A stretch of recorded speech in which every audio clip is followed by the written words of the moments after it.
Pakinggan nyo yung vibration mga boss. Yun lang. Teka. Teka. Babando mo kahit konti. Actually, mas malakas yung vibration kapag naka-minor yung makina. Pakinggan nyo, di ba may ingay siya?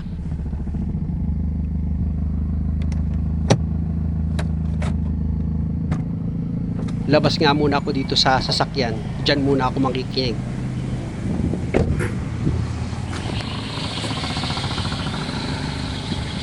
Kaya lang ang problema, nang lumabas na ako, biglang nawala yung vibration niya, kaya tinanong ko si customer. Wala kang ginalaw? Nawala eh. Magandang araw mga boss, napacheck up na ni customer itong sasakyan niya. At ang hatol dito, kailangan daw palitan ito ng engine support at transmission support. Medyo magastos yung hatol mga boss, kaya nagpa-second opinion si customer. Kaya importante na ma-check ko ito maigi. Sana lumabas uli yung ingay. Nawawala. Yun. Ayan na, lumabas na ulit yung ingay niya. At sa pakiramdam ko, dito lang nanggagaling yung vibration sa engine cover. Kasi nga, pag diniin ko itong engine cover niya, nawawala yung ingay. Bakit ko lang? Ayun.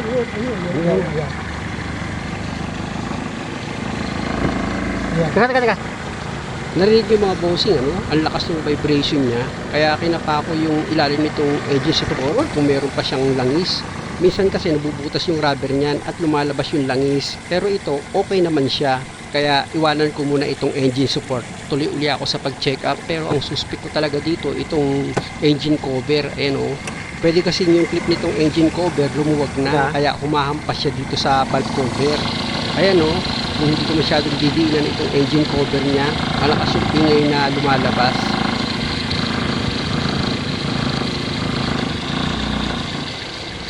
Ito lang eh. Ayan o, hinila ko paangat itong engine cover niya, nawala yung ingay. Tapos sinabihan ko nga si customer na siya naman yung magdiin dito sa engine cover para mapakiramdaman niya. Kaya lang biglang nawala yung ingay eh, kaya diniin ko naman itong engine cover niya. Hintayin ko muna ulit bumalik yung ingay niya. Ayan na mga boss, bumalik na yung ingay.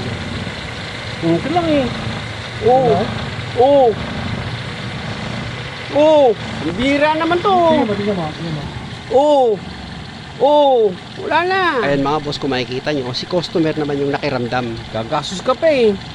At ito nga mga boss, every time na iaangat ni customer itong engine cover niya, nawawala na yung ingay. Kaya sabi ko, dyan muna kami mag-focus. Bali, ang gagawin ko dyan, ipipix ko muna ng maayos itong engine cover niya. Kita nyo naman, todo pakiramdam pa rin kami ni customer. Kaya sabi ko, Maganda mo tayo, gutom ako eh. Kaya lang natin yung bibili mo ng pyesa. Visit na to. Maghahanda pa raw ng pera. Yun naman pala, napakasimple lang na sira. Di ba? Kinuha ko pa nga yun. Iayos ko na lang yan. Kain muna tayo, gutom pa, di ba? Kararating ko lang eh. Kaya nga eh.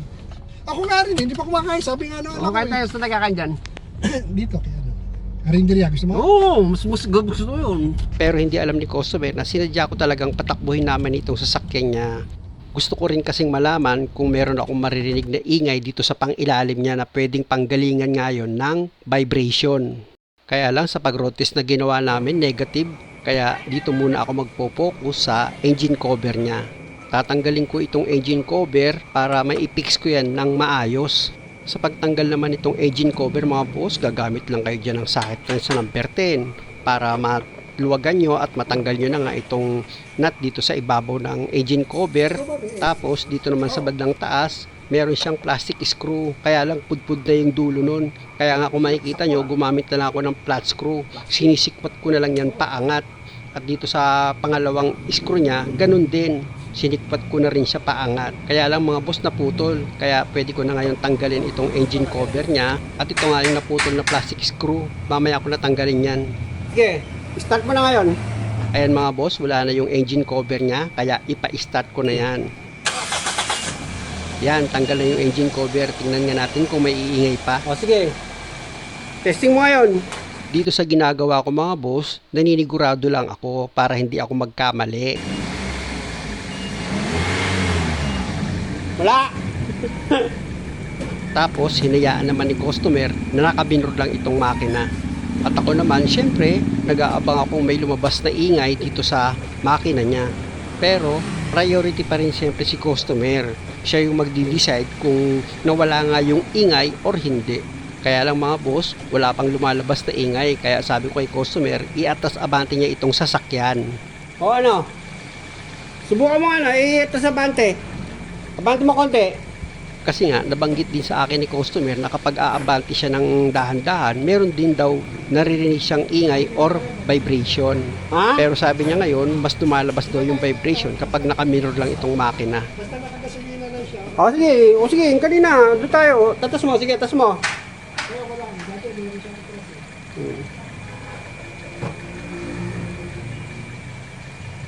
Kahit ganyan lang, meron na yan. O, di yun lang ang pinanggalingan. Oo. Yun lang yun.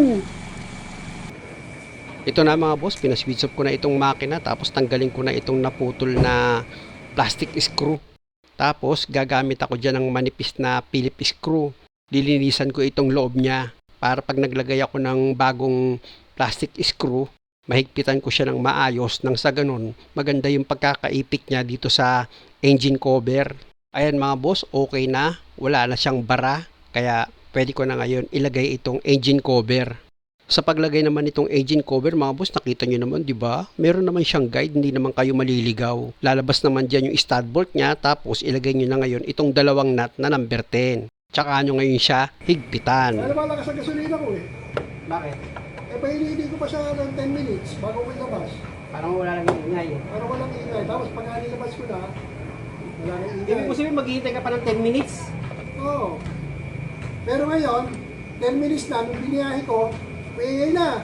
Yun nga kasi mga boss, yung dalawang plastic screw dito sa engine cover, napansin ko, nakaangat na siya.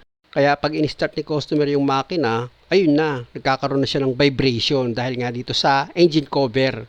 Pero hindi pa rin naman kami dyan nagtatapos. I-check ko pa rin maigi yan. At ito na mga boss, kung makikita nyo, dito sa ibabaw ng engine cover, pinakapitan ko na yan ng plastic screw. Tsaka ako ngayon siya hihigpitan ng maigi. Para sigurado ako na hindi na nga aangat-angat itong engine cover. Tapos ito naman yung pangalawang plastic screw, pinakapit ko na rin yan, tsaka ako ngayon siya hihigpitan. Importante na mahigpitan nyo ng maayos yan ha. Sige, start mo. Vibration lang ano? Pinasakit ang ulo mo.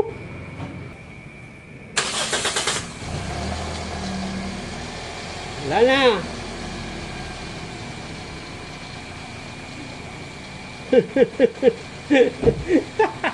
Yun lang. Napakasimpleng problema eh. Dito kagad, duda ko kagad dito eh. Vibration eh. Ano sabi? Engine support? Engine support agad eh. Hindi na mo original pa sana papalitan itong engine support dito tsaka sa harap. Aba. Magastos yan. Ano na? Kailangan daw, ano? Kailangan daw original para mapagawa. Ganon? Ha? Original lang po. Mahal-mahal lang. Magkano original ngayon? 7,000. Ha? 7,000? Mahal.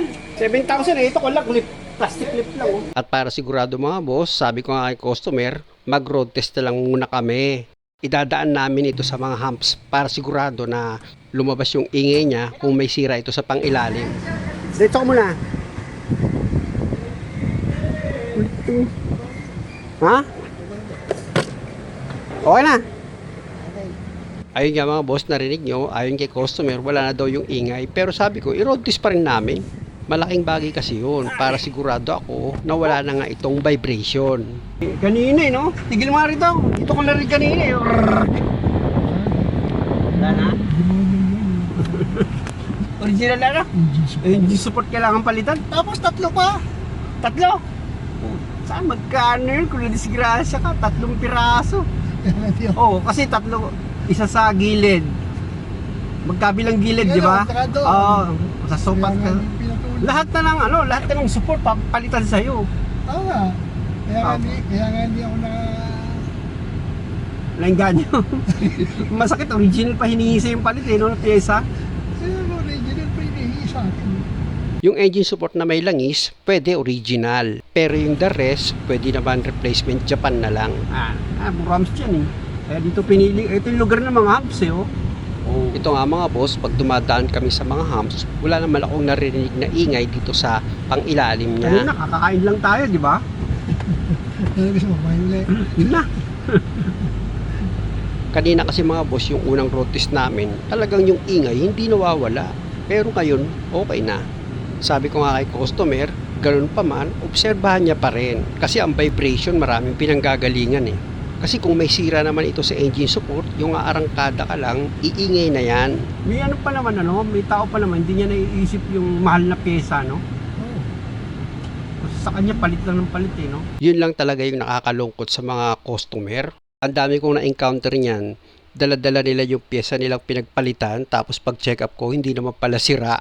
Mabuti sana kung yung pinalitang pyesa, mga 300 lang bawat isa eh. May pyesa na 2,000 ang halaga, 1,000 mahigit, di ba? Nakakapanghinayang. Lalo na yung isang customer na ginawa ko, ipinangutang niya pa yung mga pinambiling pyesa. O di ba? Kawawa. Okay lang sana kung sa labor, wala nang problema, walang pag-usapan. Pero sa pyesa kasi mga boss, pag nagkamali ang hatol, wala na, hindi mo na maibabalik yun sa auto supply. Ito nga ang ginawa ko ngayon, mabuti na nga lang, nagpa-second opinion siya. Kahit sabihin natin na after a day or after a week, biglang bumalik yung vibration, walang problema kasi wala naman akong pinabiling pyesa eh. Kaya nga sabi ko kay customer, pag ganitong problema, obserbahan niya na lang ulit. Bili din ako sa'yo, no? Pinapainit mo pa yung makina. Oo, para hindi lang ako mairita pag Para wag lang ano. Kaya ang lakas ko na sa gasolina. Kasi nga, pag pinaandar mo siya ng mga 10 minutes, nawawala na yung Mawala ingay. siya. Doon din ako na, patay ka, saan pa nagagaling to? Nawawala. O sige pre, okay na. O sige, thank you.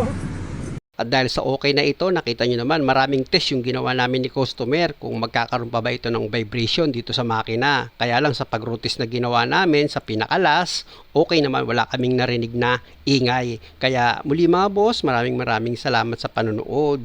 Sana sa bawat video na ginagawa ko, nakakakuha kayo ng idea at kung okay lang sa inyo, pasubscribe naman itong channel ko. Maraming salamat!